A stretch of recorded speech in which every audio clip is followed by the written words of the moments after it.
नमस्कार, the print में आपका स्वागत है। मैं अपूर्वा मंधानी, मेरे साथ है हमारे एडिटर प्रवीण स्वामी और हम दोनों आपके सामने एक बार फिर हमारा ये शो लेकर आए हैं जिसका नाम है संकट, सुरक्षा और स्वामी। आज का एपिसोड हम आपके लिए ज़ूम से लेकर आ रहे हैं, लेकिन हम मिस नहीं करना चाहते थे ये एपिसोड। प्रवीण थोड़ा ट्रैवल कर रहे हैं काम के सिलसिले में, तो हम स्टूडियो में नहीं शूट कर पाएँगे, लेकिन हम हमेशा की तरह चाहते थे कि हम आपके लिए एपिसोड ज़रूर ले आए, खासकर क्योंकि प्रवीण कई सारे सवाल आए हैं हमें इस बार। सवाल जो हमने पूछा था दर्शकों से वो था कि पाकिस्तान ने टीटीपी के सुरक्षित ठिकानों पर बमबारी की, क्या अफगानिस्तान में एक और युद्ध छिड़ने वाला है? इससे जुड़े हमें कई सारे सवाल आए थे, तो क्या हम शुरुआत करें फिर आज के एपिसोड की? सर्टनली अपूर्वा, चलिए। शुक्रिया। प्रवीण, सबसे पहला सवाल आ रहा है विशाल कुमार यादव का, हमारे मेंबर है। बोल रहे हैं कि पाकिस्तान ये भूलकर कि सांप को दूध पिलाने वाले को ही सांप काटता है, आतंक को पनाह देता रहा, नफरत बढ़ाया। जिस तरह से पाकिस्तान ने अपने देश के लोगों को नफरत से भर दिया है और उनकी नजर में आतंक को लेजिटिमेट बना दिया है, क्या अब इस आतंक का अंत पाकिस्तान और अफगानिस्तान में अब संभव भी है? ये बहुत गहरा सवाल है आपका। इसकी बैकग्राउंड शायद मुझे पहले बता देनी चाहिए, जैसे हम ये शोज में हमेशा करते हैं। जी जी। जैसे कि हमारे दर्शक जरूर जानते हैं, पिछले हफ्ते पाकिस्तान ने बमबारी की कुछ गांव पे, जो उन्होंने कहा कि तहरीके तालिबान पाकिस्तान के बेसिस थे। टीटीपी और अफगान तालिबान का ये कहना है कि वो सिर्फ गांव थे जहां आम गांव वाले रह रहे थे। एक बच्ची भी मारे जाने की बात आई थी। लेकिन ये पहली बार नहीं है जब पाकिस्तान ने ऐसे हमले किए हैं। कई सालों से पाकिस्तान ये धमकी दे रही है कि अगर तहरीके तालिबान अपने एक्शंस ना रोके और या अफगान तालिबान कुछ कार्रवाई ना करे टीटीपी के अगेंस्ट, तो वो हमले करेंगे।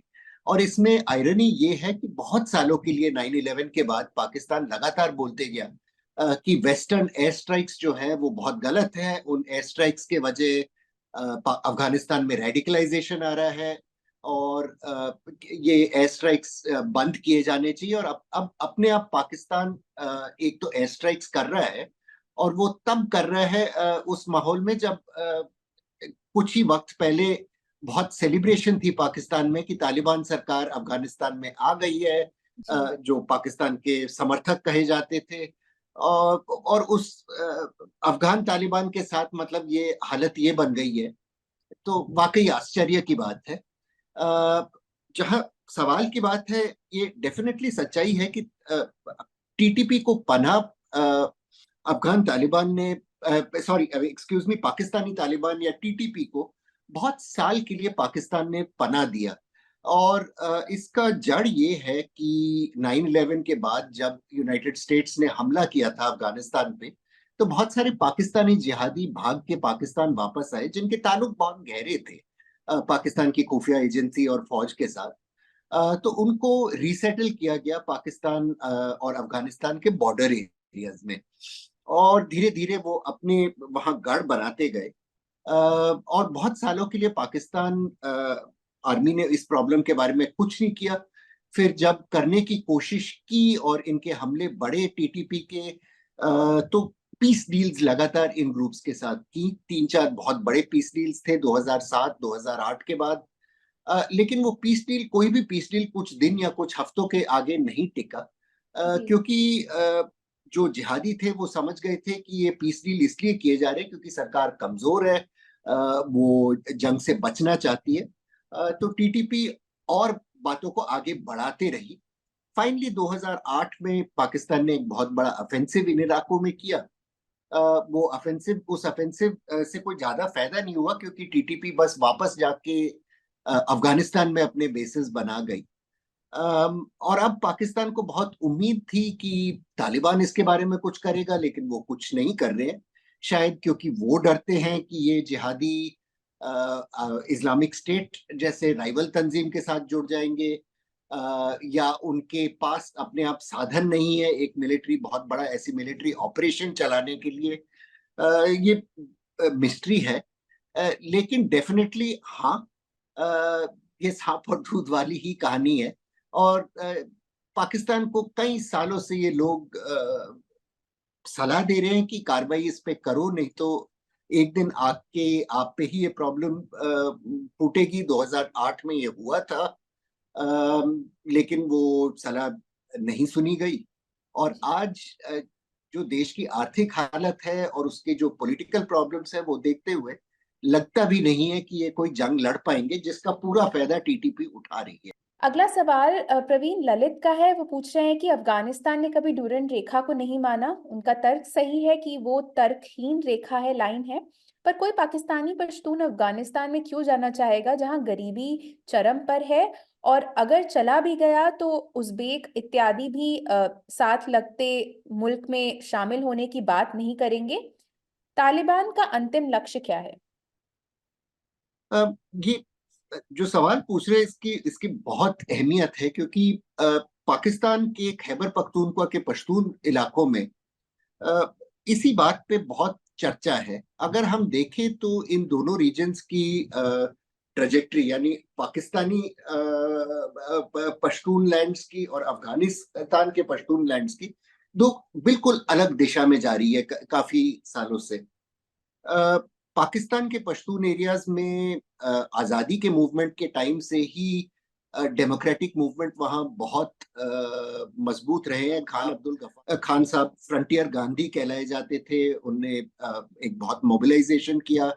और आज भी जो उस इलाके में है नौजवान ज्यादा डेमोक्रेटिक पार्टी से अट्रैक्टेड है। जी। एक टाइम पे अवामी नेशनल पार्टी का बहुत होल्ड होता था, वो लगभग पार्टी खत्म हो गई जिहादी हमलों के तहत। लेकिन अब पश्तून तहफ़्फ़ुज़ महज और पीटीएम पार्टी के और दूसरे पार्टियों की काफी होल्ड है। जी।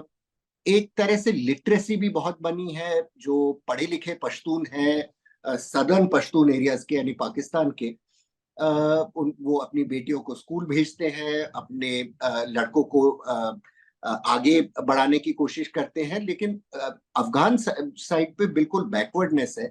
और ये इसलिए नहीं है कि क्योंकि लोग बैकवर्ड है या लोग बेवकूफ हैं, इसलिए है क्योंकि वहाँ अब देखा जाए तो लगभग 1979 के बाद से या उसके पहले से भी लगातार वहां जंग की हालत रही है। और इसलिए नहीं क्योंकि अफगान लोगों ने उस जंग को बुलवाया, क्योंकि लेकिन बाहर के स्टेटों ने हमला किया या स्पॉन्सर किया अलग अलग ग्रुपों को। तो उससे सोसाइटी काफी डिसरप्ट और डिस्टेबलाइज हो गई है। एक यंगर जनरेशन जो पैदा हुआ है वो ये समझने लगा है कि पावर हासिल करने के लिए रास्ता सिर्फ बंदूक के नोक पे है। मेरे ख्याल से अधिकांश जो ट्राइबल एरियाज के पश्तून हैं दोनों साइड पे जरूर एक कल्चरल सिंपथी और लिंग्विस्टिक सिंपथी एक दूसरे से रखते हैं। रिश्तेदारियां हैं, ताल्लुक है, आने जाने का रिवाज है। ये बॉर्डर कभी कोई क्लोज्ड बॉर्डर नहीं रहा है। अ, ना इसको जेन्युइनली क्लोज करना पॉसिबल है, जबकि एक फेंस बनाई गई है कुछ हिस्से में। जी। लेकिन ये तो दिखावे के लिए है।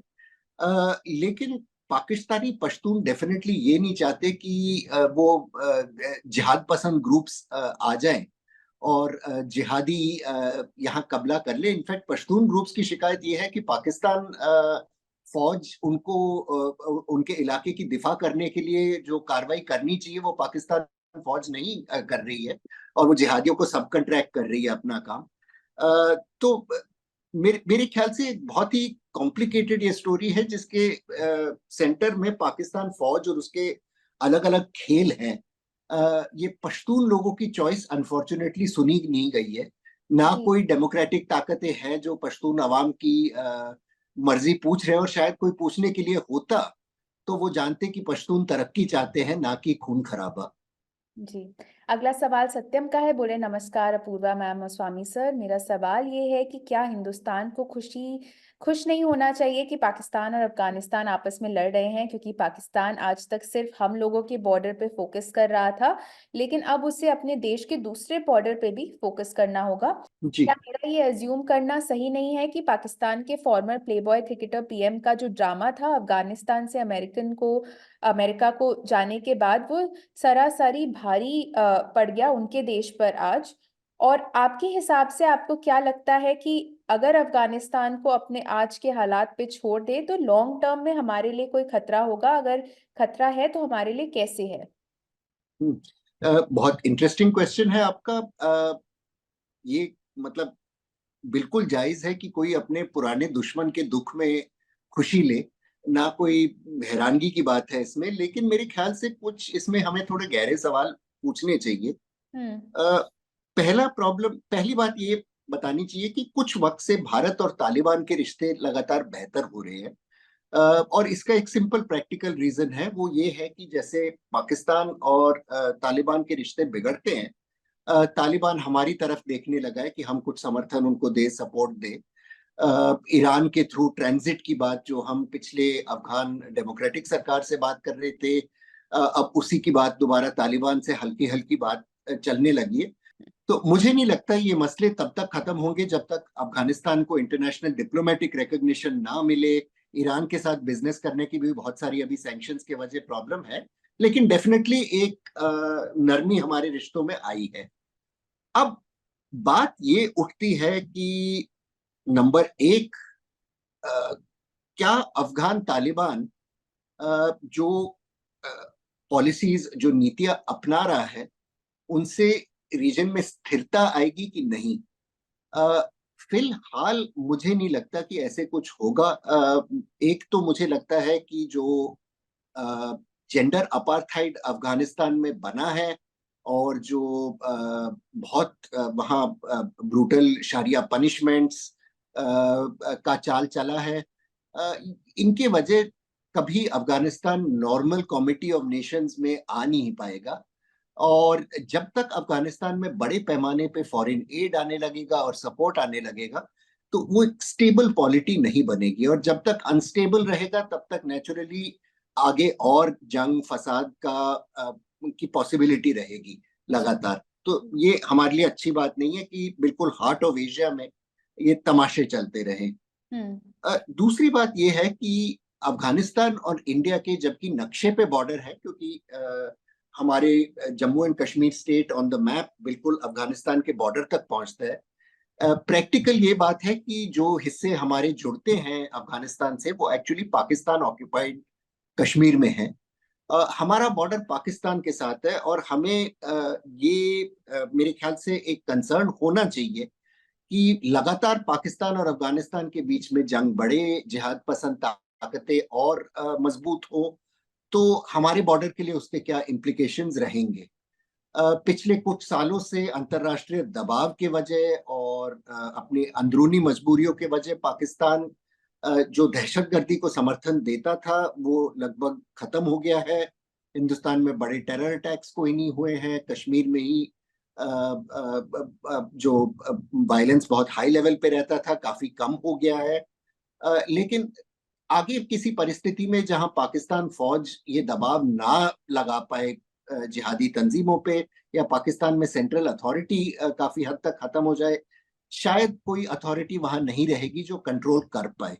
जी। और तीसरी बात रहेगी कि अगर पाकिस्तान खत्म हो जाता है या तबाही की ओर बढ़ता है, चाहे वो आर्थिक हालात के वजह हो या ये जिहादियों के साथ जो इसके कॉन्फ्रंटेशन के वजह हो, ये ऑलवेज पॉसिबिलिटी है कि वो जिहादी ग्रुप्स जीत जा सकती हैं। इसकी मतलब मैं ये कैजुअली नहीं कह रहा हूँ, मैं हम्म। इसलिए कह रहा हूँ क्योंकि पाकिस्तान आर्मी की ये रिसेंट इलेक्शन के रिगिंग के बाद बहुत पब्लिक में लेजिटिमेसी गिरी है। आर्थिक हालात के वजह पॉलिटिकल पार्टीज भी काफी हद तक डिस्क्रेडिटेड हैं।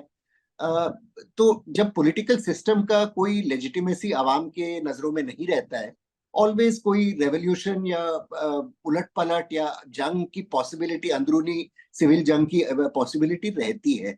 जी। और मेरे ख्याल से भारत में कोई नहीं चाहेगा कि हमारे पश्चिमी बॉर्डर पे एक न्यूक्लियर आर्म स्टेट जो है, एक बहुत बड़ी मिलिट्री पावर जो है, कि ये ताकतें किसी पागल जिहाद पसंद ग्रुप के हाथ में कल पड़ जाए।